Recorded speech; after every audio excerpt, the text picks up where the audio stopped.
നമ്മളെ അഭിസംബോധന ചെയ്യാൻ വേണ്ടി അവരെ ആദരപൂർവ്വം ക്ഷണിക്കും.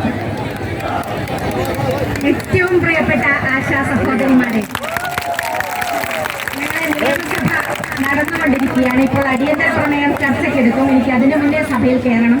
അതുകൊണ്ടാണ് സംസാരിക്കാൻ വേണ്ടി തീരുമാനിച്ചത്. ആദ്യം ഈ സഹന സമരത്തിന് മഴയും വെയിലും മഞ്ഞും കൊണ്ട് സഹന സമരം നടത്തുന്ന എന്റെ പ്രിയപ്പെട്ട ആശാ സഹോദരിമാരെ, നിങ്ങൾ നടത്തുന്ന ഈ ഏറ്റവും ഉജ്ജ്വലമായ ഏറ്റവും പ്രധാനപ്പെട്ട ആവശ്യങ്ങൾ ഉന്നയിച്ചുകൊണ്ട് നടത്തുന്ന സമരം അത് വിജയത്തിലേക്ക് എത്തണം. വിജയത്തിലേക്ക് എത്തുന്നതുവരെ ഈ സമരവുമായി നിങ്ങൾ മുന്നോട്ട് പോകണമെന്ന് തന്നെയാണ് അഭ്യർത്ഥിക്കാനുള്ളത്. നിങ്ങളിവിടെ പ്രതിനിധീകരിക്കുന്നത് 26,125 വരുന്ന കേരളത്തിലെ മുഴുവൻ ആശമാരെയും പ്രതിനിധീകരിക്കുന്ന ആളുകളാണ് നിങ്ങൾ ഇരിക്കുന്നത്. ഇവിടെ സമരത്തിനെ പൊളിക്കാൻ മറുഭാഗത്ത് ഭരണപക്ഷക്കാരും CPM-കാരും നടത്തുന്ന ശ്രമങ്ങൾ നമ്മൾ കാണാതിരിക്കുന്നില്ല.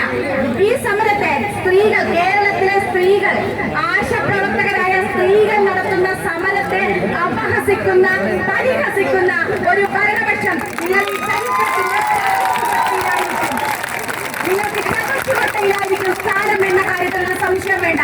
നിങ്ങൾക്ക് എന്താണ് പാട്ടപ്പിരിവ് വലിയ കുറച്ചിലായി മാറിയത്? പാട്ടപ്പിരിവ് നിങ്ങൾക്ക് എന്താണ് മോശപ്പെട്ട പ്രവർത്തനമായി മാറിയത്?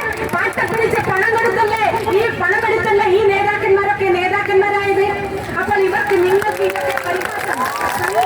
പരിഹസിക്കുന്നു. ഇവിടെ ഒരു മുദ്രാവാക്യം ഉന്നയിക്കാൻ, ഇവിടെ ഒരു സമരം ചെയ്യാൻ CPM-ന്റെ തിട്ടൂരം വേണം. CPM തീരുമാനിച്ച സമരങ്ങൾ, അവർ മുന്നോട്ട് വെക്കുന്ന മുദ്രാവാക്യങ്ങൾ സമരത്തിനെടുക്കാവോ എന്നാണ് നിങ്ങളുടേതെങ്കിൽ അത് നടക്കാൻ പോകുന്നതല്ല. അതുകൊണ്ട് പ്രിയപ്പെട്ടവരെ, ഇവിടെ ഈ കേരളത്തിലെ ആശമാർ എന്ന് പറയുന്നത്